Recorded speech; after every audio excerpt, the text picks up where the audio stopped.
Hello friends, it's Garden Jargon and I am Michelle, and I'm out here in the Batavia Community Garden today, and I'm shooting a quick video right in the middle of the day when it's nice and hot. You know those headaches you get because you're dehydrated and you've been in the sun all day? I'm getting that. So I can't wait to get home to a nice big glass of ice cold water. Stay hydrated, guys, in the garden. Always. It's very important. I put mint and basil and lemons and cucumbers in a big jug and fill it with ice water all day long. It's so delicious. But I just came out here to meet with a friend of mine that was helping me here in the garden, and I came across something that I wanted to educate you about because somebody educated me about it a couple years ago, and it was very helpful, especially in this situation. I've been growing these tomatoes behind me here. It's a variety that I got from Burpee Seed this year.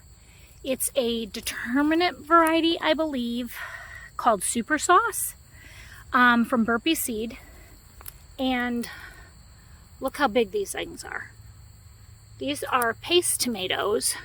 I have to hold it in my hand so you can kind of gauge how big this tomato is. I'm 5'6".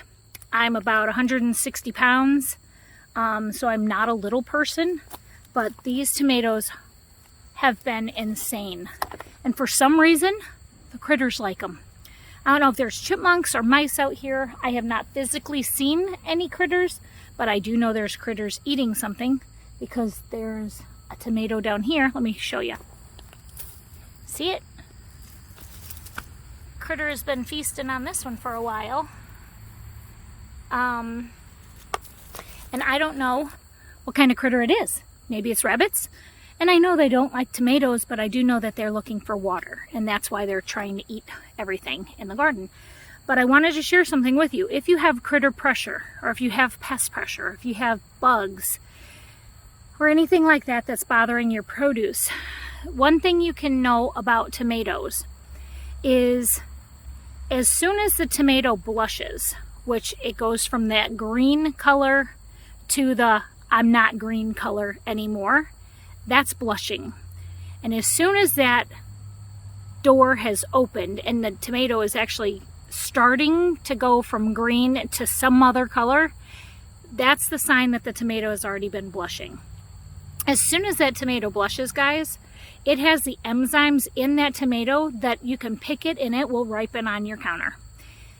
Not saying it's going to be the best tasting tomato sitting on your counter and ripening on the tomato, because anybody that knows anything about tomatoes, not me personally, but what I've heard is when you pick a tomato warm out of the garden on a nice warm day and it's nice and fully ripe, that's the best time to eat a tomato. Well, in this case, critters are getting my tomatoes out here, and these are the big sauce tomatoes that I wanted to make pasta sauce with, so I'm going to go ahead and pick them and let them ripen on my countertop.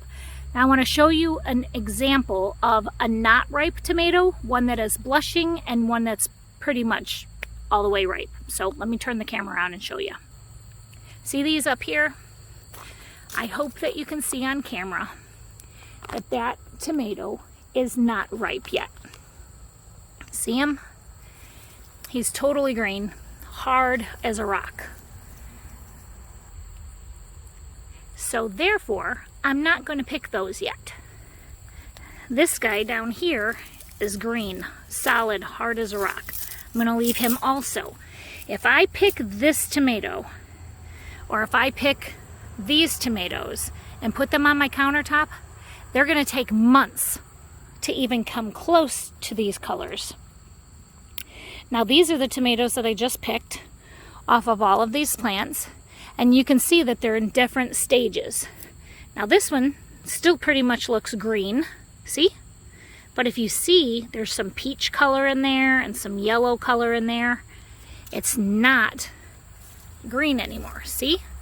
This one will ripen on your counter. Could I leave this on the plant? Of course I could, but I'm too nervous because the critters are out here eating all the tomatoes. This one too, it's green still. I definitely wouldn't eat this tomato right now, but see how it's blushing? As soon as it starts to blush, guys, you can put them on your countertop and they'll finish ripening. These are all the tomatoes that I got off of 1, 2, 3, 4, 5, 6 plants here. And there's another little baby one. He's blushing also. But a lot of these are nowhere near done yet. And I'm just going to go ahead and put them on the countertop. So I just wanted to show that to you. Like, these guys are super green. I'm going to leave them. I pray that these get bigger because these are at the top of the plant, so they came later in the season. Same with these. Solid green, hard as a rock. This one just has too much critter pressure on it. See? We're losing all of our tomatoes to bugs and something eating them. And I also wanted to show you this. These little baggies. Now, before this tomato turned into a tomato, this blossom cluster that was in this bag, I put this mesh gift baggie over the top of it because I didn't want this blossom cluster to be crossbred with any of the tomatoes that were over there or the tomatoes that were over there from a bumblebee. So I do know that before these blossoms opened, I put this baggie on here. That way I know that that tomato right there is going to be a true super sauce tomato heirloom because I put this baggie over these flowers before a bee had a chance to touch it and go to another tomato plant and then come back over here and touch this plant and crossbreed it with another tomato. So now what I'm going to do is I'm going to grab my scissors and I'm going to cut the end of the bag off, and I'm just going to make a scarf down around the base of this plant. Once that scarf is down around the base of this plant, when I know that this tomato ripens, it's going to have this pink scarf around it, and I'm going to know that that's the tomato that I want to stay on the vine until it's so ripe that I can save the seeds out of it. So that's why I put those baggies on there. I did it over here also, but no fruit has set yet in this bag. So I'm just going to give it some time until it sets a fruit, and then I'll do the same exact thing. I'll chop the bottom of the bag off, push the bag down around the neck of that branch, and just make sure that everybody knows in the garden not to pick that tomato because that's the one I'm going to let ripen completely on the vine so that I can harvest those seeds. Now I'm over here in this Roma tomato patch, and you can see there's plenty of tomatoes ready. A little bit of pest pressure here, and tons of green tomatoes, but lots of tomatoes blushing. You can tell this one's blushing and this one is not.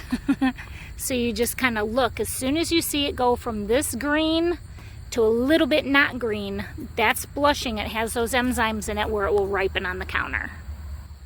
That's it, guys. I just wanted to share with you that little bit of information today while I was out here, because I was here and I thought, you know what? I learned this a couple years ago. It was pretty good, useful information. This is really good information to use also when you're right at the end of your season, right before that sign of frost, you know, when you're watching the weather like a hawk and you have tomatoes on the vine. It's only like 50 or 60 degrees outside, but you're like, come on, tomatoes, you can do it, you can do it. It's the same kind of thing. Just leave them on the vine until it's time and there's going to be frost. If you have a small enough tomato plant, throw a sheet over it. If not, go ahead and pick them, especially if they're a little bit blushing. Throw them on a table in your house. You're going to take up some real estate in your house for a while, but who doesn't want those ripe tomatoes at the end of the season? Still make sauce out of them. Still make some salsa out of them. So just wanted to share this information with you. It was very helpful to me from years ago. So I thank you so much for watching. If you guys have not considered subscribing to my channel, please do. It's free. It's free to subscribe. And if you hit the little thumbs up button, it really helps my channel. And it's free for you guys to do that for me. So it would be really greatly appreciated if you did that. So like and share, and share this information with somebody because I'm sharing it with you. That's it. I hope you guys have a great day. See you in the next video.